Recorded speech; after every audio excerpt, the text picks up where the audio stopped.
Sir sir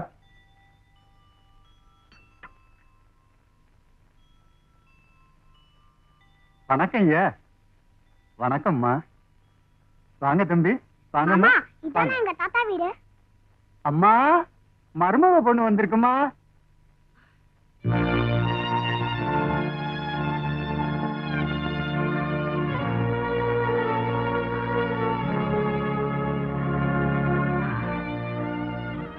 அம்மா லலிதா, லலிதா.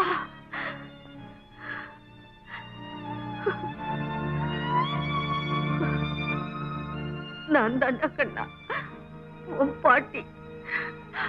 எல்லாம் எதிர்பார்த்து நடந்து போச்சு. என்ன சொல்றதுன்னு தெரியல. அவன் மனசுக்கு பிடிச்ச பொண்ணு கல்யாணம் பண்ணிக்கிட்டான். எங்க இருந்தாலும் அவனை நல்லபடியா வையின்னு அந்த தெய்வத்தை வேண்டிக்கு வேண்டி தவிர பெத்த தாயை பிரிஞ்சு போயிட்டானேன்னு ஒரு நாள் வருத்தப்பட்டதில்லை.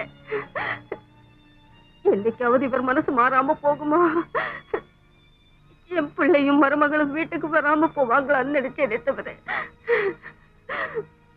இப்படி வந்து நிற்க போறான்னு கனவுல கூட நினைக்கல.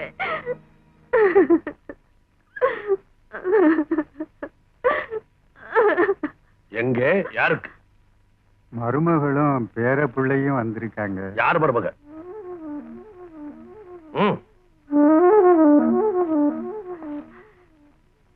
என்னங்க, அவங்க தப்பு செஞ்சாங்களோ தவறு செஞ்சாங்களோ ஏதோ நடந்து போச்சு.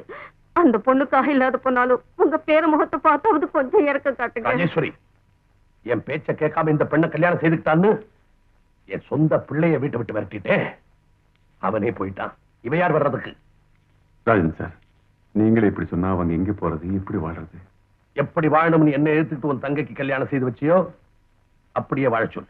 அப்படி சொல்லாதீங்க. இவங்களை காப்பாத்துறதுக்கு எனக்கு சக்தி இல்லைன்னா என் நிலைமை சொல்ல வந்தேன். மறுத்துடாதீங்க. தர்மச்சத்திரம் இருக்கு, அநாத ஆசிரமங்கள் இருக்கு. வேண்டாங்க, இந்த பிடிவாதத்தில் தான் நம்ம பிள்ளைய பறி கொடுத்துட்டோம். இப்ப அவன் ரத்த சம்பந்தத்தை. ராஜேஸ்வரி, என் கூட வாதாடி நமக்குள்ள இருக்கிற பந்தத்தை யாருத்துக்காதே. ராஜன் சார், பெரிய மனசு பண்ணி இந்த குழந்தை எதிர்காலத்தை பத்தியாவது யோசிச்சு பாருங்க. அண்ணா பாலு,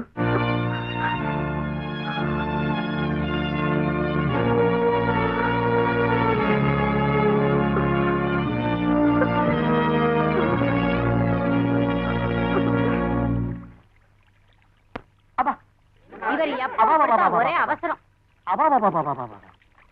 அட போய் ரகுபதி, நானும் தான் பாத்துக்கிட்டு இருக்கேன். நடந்ததுக்கு அங்கேயே உட்கார்ந்து ஒரு பெருமூச்சு விழாம நினைச்சா எங்க சுவாசமே வரலையே, பெருமூச்சுத்தானே வருது. நீயோ ஒரே அண்ணன், அந்த பொண்ணு உன் தங்கச்சி, பாவம் ஏழை குடும்பம். இதுக்கு போய் பெருமூச்சு விட வேண்டிய அவசியம் இல்ல. ஏன்னா நாட்டுல கோடிக்கணக்கான குடும்பம் இந்த மாதிரி தான். ஒரு கோடீஸ்வரனுடைய ஒரே புள்ள தகப்பனை எதிர்த்து நம்ம லலிதாவை கட்டிட்டு வந்தா இதுவும் பெருமூச்சு விட வேண்டிய விஷயம் இல்ல. இந்த நாட்டுல தினப்படிக்கு இதுதான் நடந்துட்டு இருக்கு.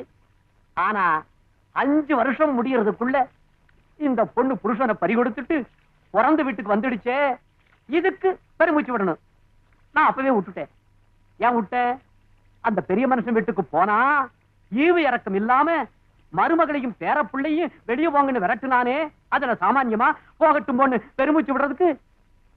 அதான் அந்த வெட்டியத்தை நினைச்சு நெஞ்சு வெடிச்சு வெடிச்சு உனக்கு போற நேரமாச்சு.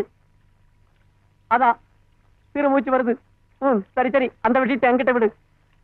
நம்ம பெருமூச்சு அந்த பெரிய மனுஷனை திணறடிக்கணும்னா அதுக்கு ஒரே வழிதான் இருக்கு. அவனை கோர்ட்டுக்கு இழுத்து ஜீவனாம்சம் வாங்கணும். இன்னும் எதுக்கு இங்க கோர்ட்டுக்கு போனோம்? ஏதோ பகவான் தலையில அப்படி எழுதிட்டான், அப்படியே விட்டுருவோம். அப்படி விட்டுட்டோம்னா தன் பொறுப்பும் விட்டதுன்னு அந்த தெய்வம் கூட ஒதுங்கிக்கும். என் பேச்சக்கேடு உலகம் புரிஞ்சவன், முதல்ல மயிலக்கால மாதிரி ஒரு லாயரை பிடிச்சிடு. அந்த பெரிய மனுஷனை எண்ணெய் செக்கில் ஆட்டுற மாதிரி ஆட்டி புளிஞ்செடுத்துடலாம். இந்த புளிகிற வேலைக்கு இப்போதைக்கு 2% 200 ரூபாய தள்ளு.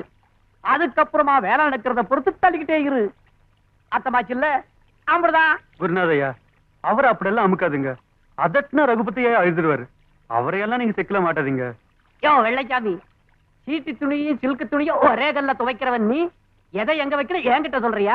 பெரிய மனுஷன், அந்த சாமிக்கு ஏற்ற தீபத்துக்கே கலப்பட என்ன கொடுக்குற ரகம் பேசுற. அந்த விஷயத்தை தெய்வமே கண்டுக்கல, மனுஷ ஜென்மம் உனக்கு என்னவா? நீ வாயமாடு. பாட்டி பாட்டி, பாட்டி காதல விழுது சொல்லு. அனந்தலட்சுமி மாமி வீட்டுல அவங்க பிள்ளைக்கு தொட்டில் போடுறாங்களா? வெறும் கையோட போனா நல்லா இருக்குமா? உங்க அப்பாவுக்கு வாங்கிக்கிறத தவிர கொடுத்து பழக்கம் இல்ல.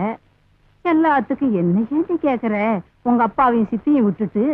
சரி சரி, இனிமே எதுவும் கேட்கல போ. உங்க அத்தான கேப்பியா? சொல்ல மாட்டேன். இப்ப அப்படிதான் சொல்லுவேன். அப்புறம் தாலி கட்டிட்டா அசலும் வட்டியும் சேர்த்து வச்சு வாங்குவேன். அத்தானியா? கல்யாணமா? நல்ல ஆளை பார்த்த. ஏமா அவனுக்கு என்ன மகராச? அதான் நான் வர வர உட்கார்ந்துருன்னு.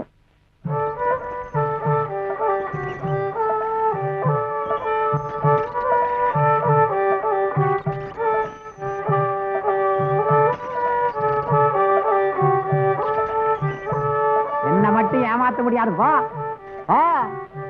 ரூபாய் எண்ணி வச்சாதான் என்ன சின்ன அனுப்புவேன்.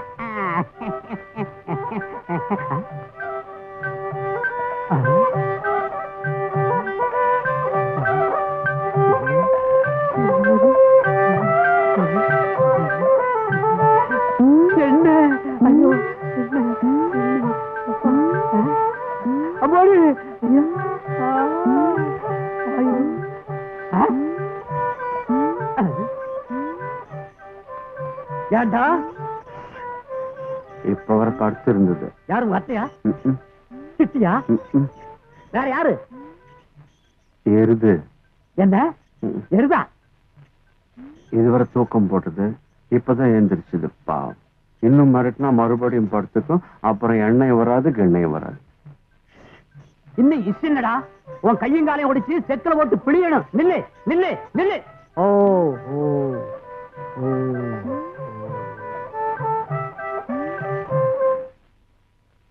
சொன்ன படுத்துருன்னு இப்ப நகத்தடிய கழுத்துல வச்சுக்கிட்டு நீயே சுத்து.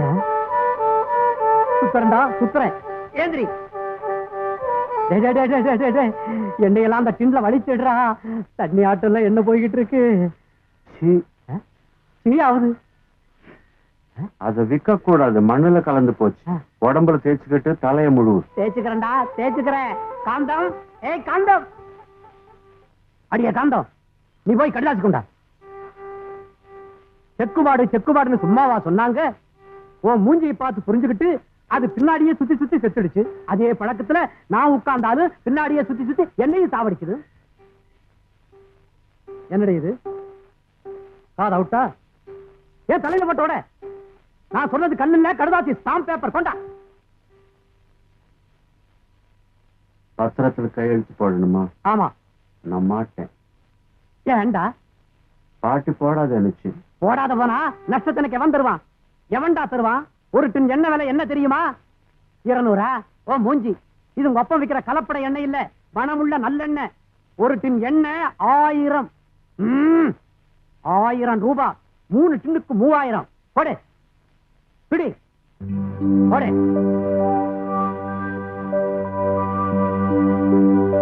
இதுல போட்டு, இதுலயும் போட்டு, இதுல கூட போட்டு, இதுல போடல. என்னடா அது? மறுபடியும் கையெழுத்து போடுறியா?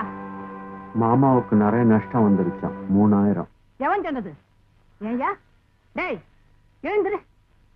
மறுபடியும் இந்த மாதிரி கையெழுத்து போட்ட உன்னை கட்டி வச்சு சூடு போடுவேன். ஜாக்கிரதை. நஷ்டம் வந்துட்டான், நஷ்டம். இதுவரைக்கும் அவருக்கு நீ போட்டு கொடுத்த கையெழுத்து போதும். நீ காலம் பூரா தப்பு செஞ்சாலும் அவருக்கு ஒண்ணும் நஷ்டம் வராது. போய் தலைக்கு தண்ணி ஊத்திக்க. என்னங்க நீங்க கூட எவ்வளவு நஷ்டத்தை பொறுத்துக்கு சொல்றீங்க? இருக்கிறதா சாகிறதா? மார்க்கெட்ல விற்க வேண்டிய நல்லெண்ணெய் சாக்கடை தண்ணி மாதிரி போய்கிட்டு இருக்கு பாருங்க. 10 எழுத வேண்டாம்? 10 வரவ நீ எழுத வேண்டாம்யா. உன் பாவ கணக்க நான் எழுதணும்.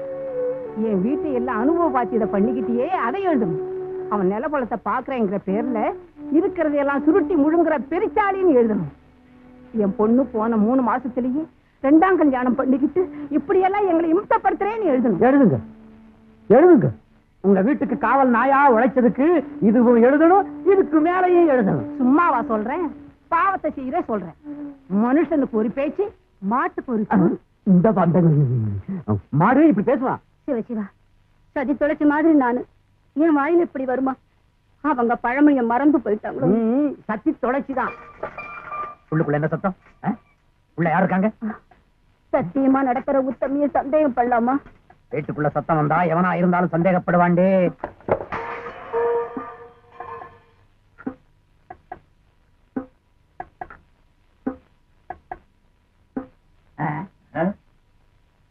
பாருப்பா, உனக்கு திஷ்டி பட்டுருமேனு தனியா பலகாரம் வச்சா சீதா தேவி மாதிரி இருக்கிற என்ன சந்தேகப்படுற? ஸ்ரீராமனே சந்தேகப்பட்டாரு, நான் பட்டா தப்பா? நீ ஒண்ணு ஸ்ரீராம இல்ல, ராவணாசுரன்.